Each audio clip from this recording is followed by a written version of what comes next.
Bismillahirrahmanirrahim.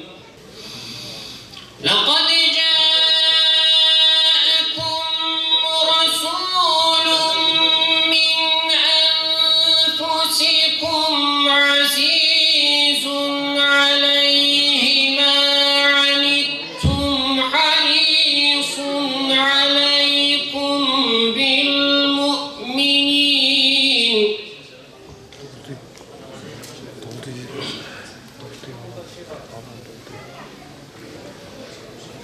عليه ما عنتم حريص عليكم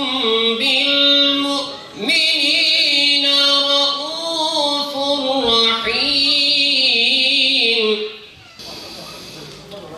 رحماء بينهم تراهم ركعا سجدا يبتغون فضلا من الله ورضوانا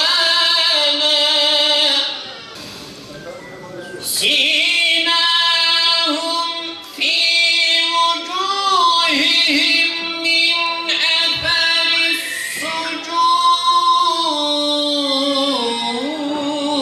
السجود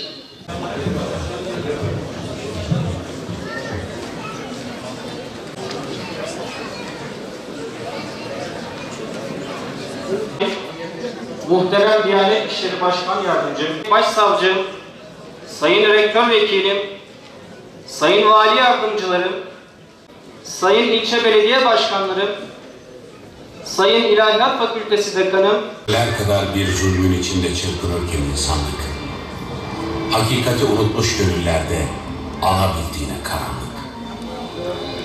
Bir kandil, bir kurtuluş, bir güneş, kainatı kıvrandıran bir sızı, doğum sancısına eş.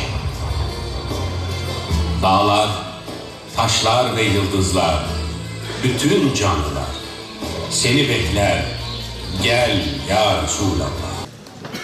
Bizleri yoktan var eden, bizleri eşrefi mahlukat olarak yaratan, bizleri İslam'la müşerref kılan Yüce Rabbimize hamdolsun. Hazreti Adem'den itibaren bütün peygamberler silsilesine ve bizim örneğimiz, önderimiz, alemlere rahmet olarak gönderilen Hazreti Muhammed Mustafa sallallahu aleyhi ve selleme salat ve selam olsun. Selatü selamlar, tahiyyat-ı ikramlar, her türlü övgüler ona ve onun ehli beytinin, ashabının üzerine olsun. Mevlid-i Nebi haftamız ve programımız hayırlara vesile olsun. Ümmeti Muhammed'in dirilişine, birliğine, beraberliğine, kardeşliğine ve Gazze'nin kurtuluşuna vesile olsun. Alemlere rahmet olarak gönderilmiş olan ve güzel ahlakı tamamlamak için gönderilmiş olan Peygamber Efendimizin dünyaya teşriflerinin 1500. yılını burada manevi programla idrak ediyoruz. Tabii bu sıradan bir doğum değil. Bu çok kıymetli, çok kutlu bir doğum. Peygamber Efendimiz her alanda insanlığa örnek olmak üzere gönderildi. Yüce Mevlamızın son peygamberi olarak alemlere rahmet ve zulüm içerisindeki dünyaya bir ferahlık olarak geldi. Onun dönemine baktığımızda insanların birbirlerine hiçbir hürmetinin olmadığı, çıkarların çok çok ön planda olduğu, vahşi bir dönemin içerisinde kız çocuklarının duruma göre diri diri gömüldüğü bir dönemde geldiğini ve gerçek anlamda dünyaya bir nizam verdiğini görüyoruz.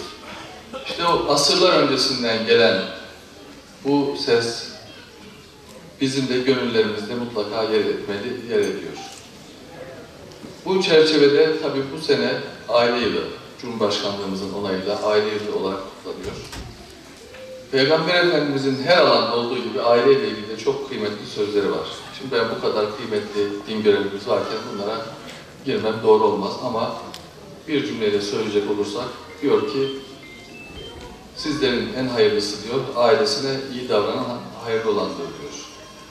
Buradan da çıkarım yaparak en hayırlınız benim diyor. Yani diyor ki benim diyor en önemli vasfım aileme, eşime, çocuklarıma, atama, büyüklerime iyi davranmak, onlara hayır söylemek, hayırlı işler yapmak. Bu çerçevede günümüze baktığımızda bu duruşun hepimize örnek olması gerekiyor. Geldiğimiz çağda aile kavramının maalesef içinin boşalmaya başladığını görüyoruz. Bizim inancımız gereğiyle, töremiz gereğiyle aile kurumu devletin de milletin de temel taşıdır.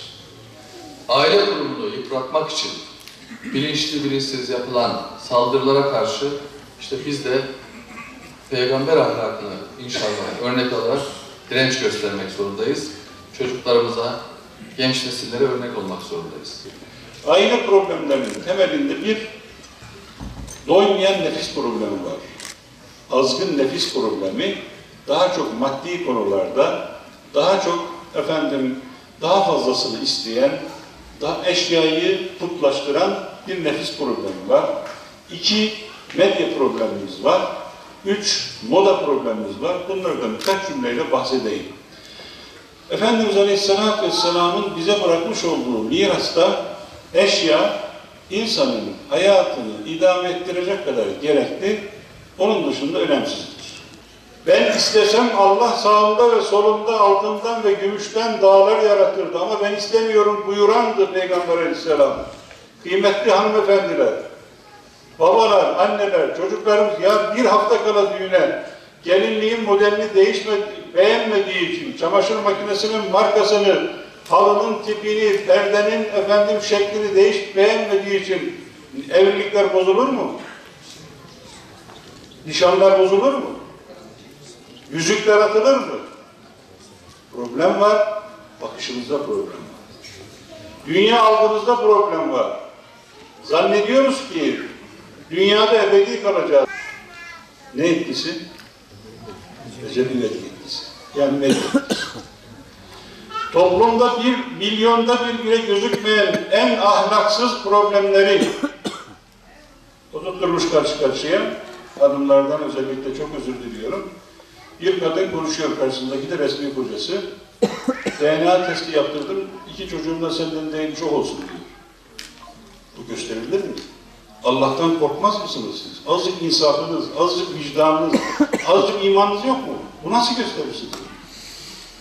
Bunu nasıl yayınlarsınız? Batılı tasvir, saf filmleri ıdlan eder, bozar saf filmleri. Gösteriniz en çok izlenen saatlerde kardeşinin karısıyla kaçan adamın hikayesini bir dizi yaparsınız. Cumhuriyet'in ilk yıllarında kafası karanlık bir takım yazarların, aydınlıktan hoşlanmayan, Bodrumlarda yaşayan bir takım adamların yazdıklarını dizi yaparsınız. Defalarca ve defalarca gösterirsiniz. Bu sefer ön karşımıza ne çıkar? Kaynanasıyla kaçan 21 yaşındaki gençlerin hikayesi çıkmaya başlar.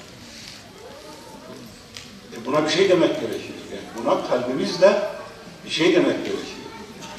Bu toplumun geleceğini tehdit eden bir güvenlik meselesi haline gelmiştir aynı zamanda.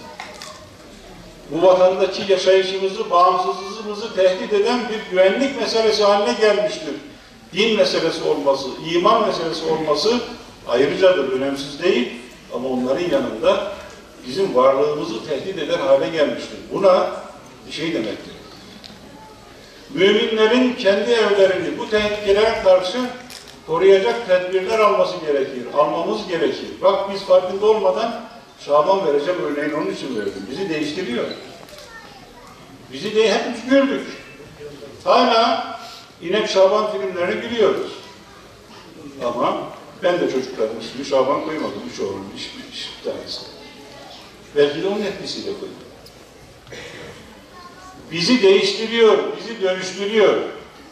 Buna karşı Efendimiz Aleyhisselatü Vesselam'ın rehberliğinde. Şimdi bir Müslüman erkek ya da kadın, arz ettim onu bir cümle daha söyleyeyim, en çok huzur bulduğu yer kendi evi olmalıdır. Anne babanın ayetle, nasla tespit edilen haklarını bir tarafta mahfuz tutarak söylüyorum. Bir Müslüman erkek ya da kadının en çok değer verdiği ikinci insan kendi eşi olmalıdır. Kendi eşi olmalıdır. Eşler birbirlerine kıymet vermeli. Selam dilini kullanmalı, hediyeleşmeyi kullanmalı, efendim birbirlerine dua etmeli. Ayet söylüyor ya اِذَا دَخَلْتُمْ بُيُوتًا فَسَلِّمُوا عَلَى أَنْفُسِكُمْ.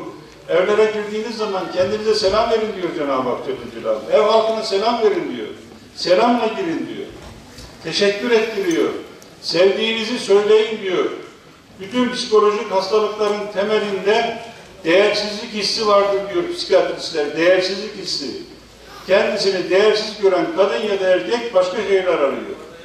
Sayın Valim çekiyoruz.